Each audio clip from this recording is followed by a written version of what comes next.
Hey everyone, and welcome to Top Think. Today, we're going to learn about how to stop overthinking all the time. Now, let's begin. Number 1. Balanced hypotheticals. How can you be decisive when you're facing a huge, life-altering decision? Well, just imagine deciding whether or not to go back to school. It could open all kinds of new doors for your career. You could make helpful connections. You could learn about new avenues to explore within your field. But on the other hand, you'd be sacrificing a ton of your time and a whole lot of money. There's also no guarantee that you'll get anything out of it. After working your tail off for years, you might end up in the exact same place that you are right now. Now, there are obvious advantages and disadvantages to both sides. So how do you make up your mind? Well, many people start with a pros and cons list, sort of like the one we just outlined. You write down all the good things on one side and all the bad things on the other, and then all you have to do is compare. Now, in this case, you'd put opportunities, connections, and learning in the pros column, while putting time, money, and uncertainty in the cons column. When they're side by side, it's a lot easier to figure out which option carries the most weight. But there's one thing a pros and cons list just can't do. It doesn't account for the way your life's going to change. Pros and cons lists sometimes feel unsatisfying because they don't take your emotions or your lifestyle into account. Sure, going back to school could be great for your career, but what if it makes you miserable? What if you end up overworked and unmotivated because you took on more than you could handle? My point is, if you're making a life-changing decision, it's not just about the pros and cons. You need to consider things like your habits, your happiness, and your long-term goals. So let's go ahead and compare something else. Just visualize what your life would look like if you chose not to go back to school. How would you feel? How would your goals change? What kind of future do you see yourself having? Ask yourself these personal questions and then make sure you're being realistic. Write them down in their own column. Do the same thing for the opposite side. Paint a picture of a future where you do go back to school. You could even imagine the little things like your daily routines. Would going to school turn your life upside down, or would it help you develop a healthier lifestyle? Just like before, write your answers down in their own column. Now look at your list. It isn't just pros and cons anymore. It captures two different futures, two possible ways that your life could pan out. Because when you make a big decision, it's not about the stuff you're deciding on.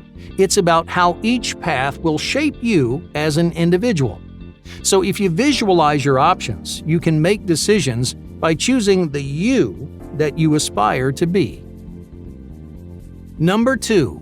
Survey the room. Asking for help doesn't make you indecisive. In fact, gathering outside opinions is a great way to get a better understanding of your problem. So if you're having an impossible time with something, take a quick survey. Talk to your friends, your coworkers, or family members. Explain the situation and see what they think. This strategy works for a couple of different reasons. The first is that it gives you some new perspectives. Chances are you've been mulling over this issue for a long time. You've tried to approach it from every possible angle, but there's only so much that you can see. So whether you like it or not, you'll end up recycling the same points over and over again. Hey, don't worry. It's not your fault. You're just too invested in the problem to take a genuine step back. But your friends aren't. They can approach the same issue with a clear head and rational state of mind. So they might see things you never could. The second reason that surveys work has nothing to do with the people you're asking. It comes directly from you. As you explain the same information several times, you're basically talking yourself through the problem. By your fourth or fifth explanation, one option is going to start pulling ahead. And without realizing it, you'll be making better arguments for one side over the other. At that point, you don't really need people to weigh in on your decision. If you're leaning in one direction, you've already made up your mind. Number 3. The incomplete picture. Overthinkers feel like something's missing from every decision that they make. There's always more information they need to know, more options they need to explore, more perspectives they need to get.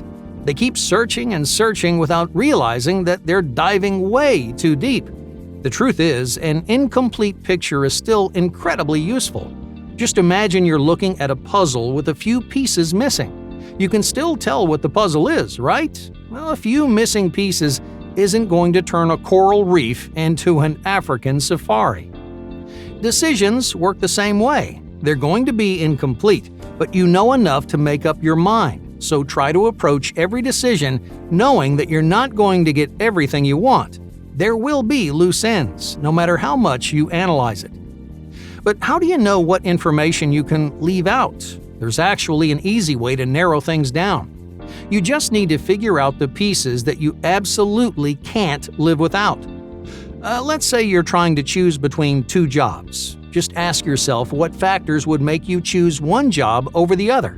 Is it salary? A good location? Maybe you're looking for more responsibility. If it's important enough to change your mind, well, then it's something you need to know. But if not, you can probably see the bigger picture without it. Number 4. Live by the numbers. When your mind is moving 1,000,000 miles an hour, you need some kind of anchor to hold you down, something stable and concrete. You see, most people get bogged down with abstract problems. You can't make up your mind because there isn't really a correct answer. Everything's opinion-based. It's all up in the air. You might be feeling option A one day and then option B the next. But what if I asked you this? Which is more money, $5 or $100? Yeah, obviously $100. It's not an opinion, it's just a fact. You're not going to wake up one morning and suddenly think $5 is worth more. That's the beauty of concrete problems. There's a right answer, so you don't need to waste time overthinking. But how do you turn an abstract issue into a concrete solution? Well, instead of jumping into your thoughts, do your research, gather some data. Let the numbers speak for themselves. Sometimes emotions are important things to consider. Think back to those life-changing decisions that we talked about earlier. But other times, emotions just get in the way. At work, for example, you shouldn't let feelings like fear stand in the way of your performance. You have to be decisive, and more importantly, you need to feel confident that you're making the right call. Living by the numbers doesn't just show you the most rational option, it gives you a reason to believe in your decision. I can't understate how important this is, because the more you believe in yourself, the more decisive that you'll be in the future. Number 5. Understand your gut. The phrase, "go with your gut," gets thrown around a lot. It means you should follow your intuition. Choose the option that feels right, even if you aren't entirely sure. But many chronic overanalyzers think this advice is a bunch of nonsense, and for good reason. How can your gut understand all the details of a really complicated situation? Yeah, sure, your gut reaction may make sense in the moment, but how does that decision affect you in the long run? Overthinkers don't like to use their intuition because they're worried it doesn't know the whole story. But your intuition isn't some wishy-washy flip of the coin, it's a genuinely effective decision-making tool. Why is that? Well, because it's a product of years of experience. Even if you can't consciously recall why one option feels better than the other, that doesn't mean it's random. Your intuition is an educated choice based on all your successes and failures. That's why some instincts are more valuable than others. Just think about it. The instincts of a CEO with 40 years under her belt are worth a whole lot more than the instincts of a new intern. Thanks to all her experience, her instincts have been refined and developed. So, if you want to stop overthinking, just learn to trust your intuition. You may not know what to do, but there's a good chance your gut does. Number 6. Flood the negatives with positives. Overthinking is a destructive cycle, especially for your productivity. When you realize you're diving too deep, what do? You might try to bury those thoughts or pretend the problem just doesn't exist. But it's almost like a song that's stuck in your head. The more you try to ignore it, the catchier it gets.